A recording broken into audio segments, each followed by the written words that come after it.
A Preta Gil morreu aos 50 anos de idade e, como sempre acontece, a internet se dividiu. De um lado, celebridades chorando, homenagens sendo publicadas e manchetes exaltando a sua trajetória. Do outro, muita gente questionando se tudo isso é merecido ou apenas uma tentativa de limpar a imagem de alguém que sempre foi cercada de polêmicas. De toda maneira, gostando dela ou não, acredito que o mínimo que a gente deve ter agora é um pouco de respeito, não é? Filha de Gilberto Gil, Preta nunca foi uma unanimidade, né? Foi cofundadora da agência Mind, que por muito tempo controlou boa parte das páginas de fofoca mais influentes do Brasil, como a Choquei e a Alfinetadas, perfis que ajudaram a derrubar reputações e fabricar cancelamentos, até que um deles acabou envolvido ali na tragédia que levou uma jovem ao suicídio.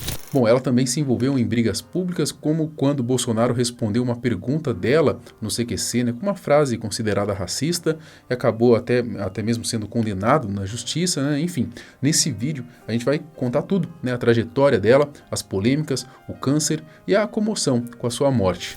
Sou Marcelo Milos e depois a vinheta eu te conto.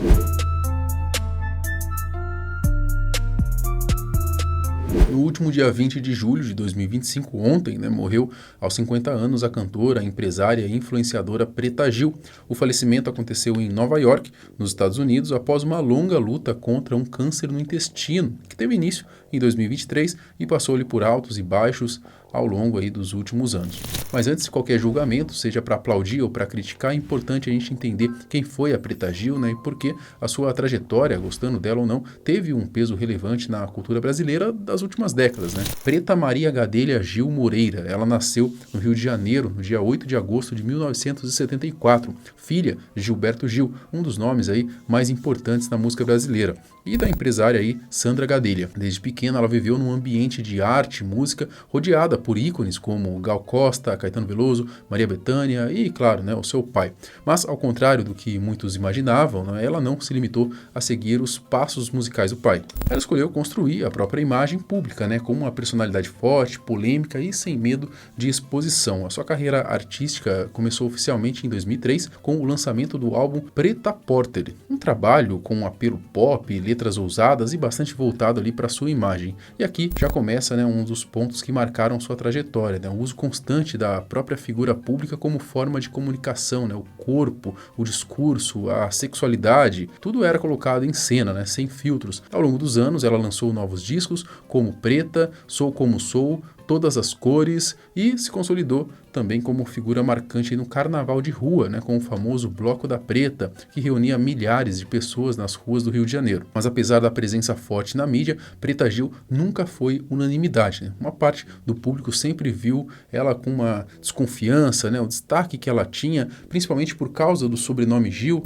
e por parecer muitas vezes mais uma celebridade midiática do que uma artista, né, com uma carreira musical sólida e aclamada. Além disso, ela sempre foi muito ativa nas redes sociais, né, e em pautas identitárias, algo que a fez ganhar muitos seguidores, mas também atraiu críticas e rejeição de quem via nela uma postura exageradamente militante, né? Preta se posicionava fortemente em temas como feminismo, gordofobia, racismo, sexualidade e política. Chegou a se declarar bissexual em público, defendeu bandeiras progressistas e bateu de frente ali com muita gente nas redes sociais. E não foram poucas as polêmicas que ela enfrentou ao longo da carreira. Uma das polêmicas mais comentadas envolvendo a Preta Gil aconteceu no início dos anos aí de 2010, quando o humorista Rafinha Bastos a chamou de gorda, né, durante uma edição do programa CQC. A Preta Gil uma vez foi no CQC, ela botou o terno e ficou apresentando com a gente, e aí ela ficou dizendo, cagando regra pra nós, assim, falando, vocês não podem ficar me chamando de gorda.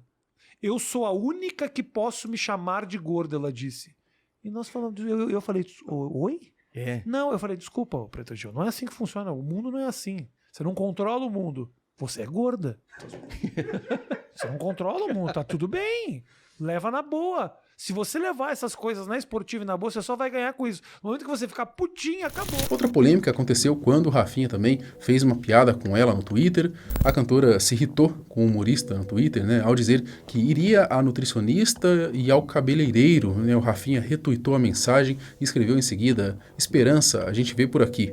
A Preta, é claro, não gostou dessa brincadeira, né? Acabou chamando ele até de babaca. Em 2023, uma nova polêmica envolveu a sua vida pessoal. A Preta anunciou o fim do casamento com o personal trainer Rodrigo Godoy, né? Após descobrir ali uma suposta traição dele com uma de suas funcionárias. O assunto acabou se espalhando, né, pelas redes sociais, com direito a desabafos públicos, indiretas, entrevistas e até mesmo memes. Outra treta que vocês também devem se lembrar foi quando o Bolsonaro respondeu uma pergunta dela lá no CQC, né, num quadro em que eles tinham chamado de O Povo Quer Saber. Bom, nessa pergunta ela questionava ali o Bolsonaro, né, o que ele faria se o filho dele se apaixonasse por uma mulher negra. Filho se apaixonasse por uma negra, o que você faria? Preta, eu não vou discutir promiscuidade com quem quer que seja. Eu corro esse risco que meus filhos foram muito bem educados e não viveram em ambiente como lamentavelmente é o teu.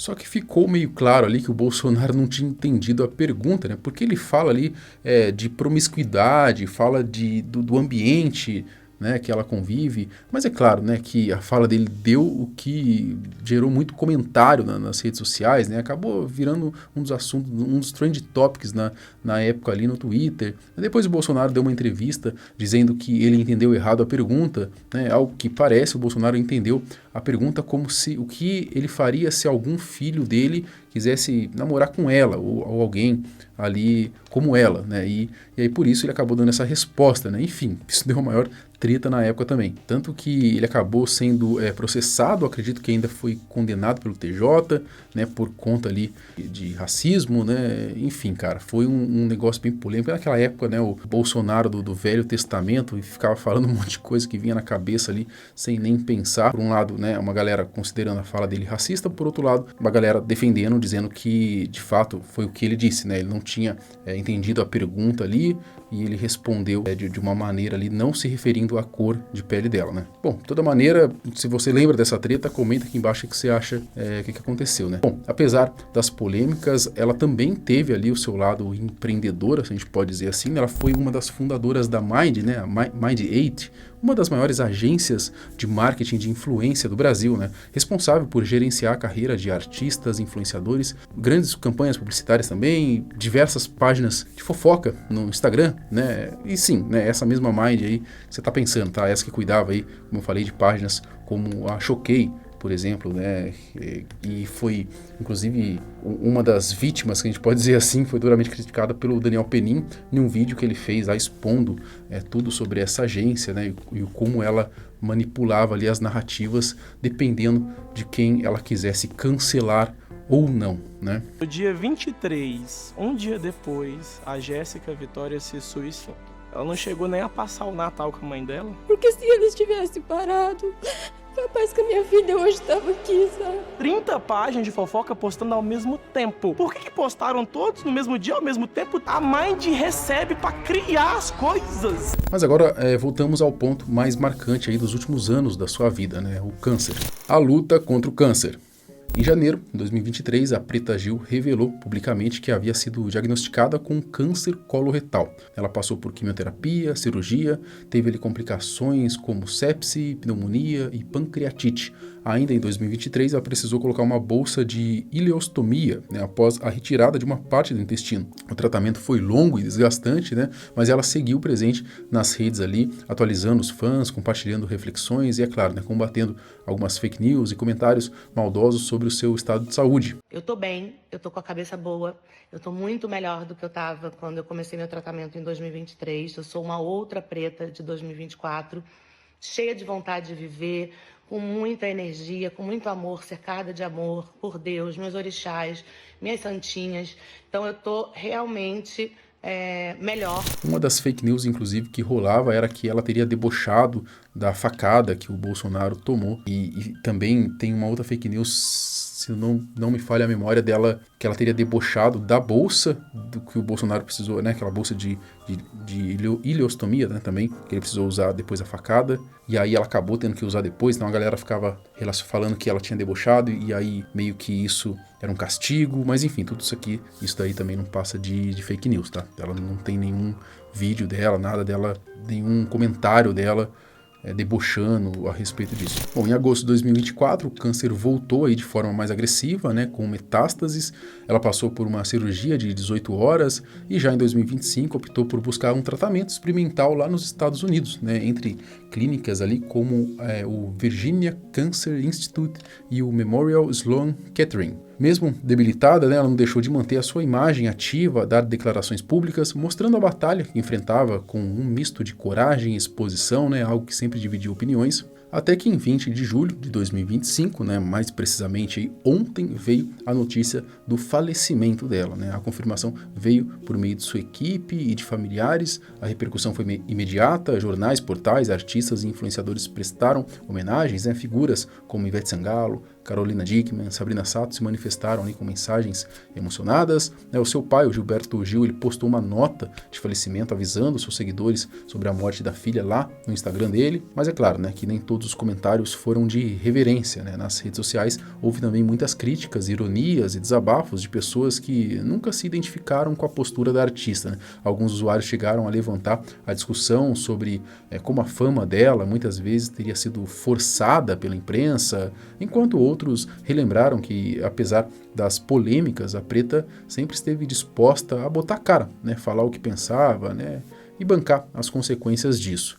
E esse talvez seja o maior resumo da vida dela, né? Uma figura que não se omitia, né? Concordando ou não com o que ela dizia, a Preta Gil foi, acima de tudo, presente. Né? Ela fez barulho, gerou reação, ocupou espaço, e no mundo do entretenimento, né? Onde muitos vivem de uma imagem pasteurizada, né? Ela acabou se mantendo real. Né? E isso, querendo ou não, acaba tendo seu valor, né? Inclusive para quem não era fã.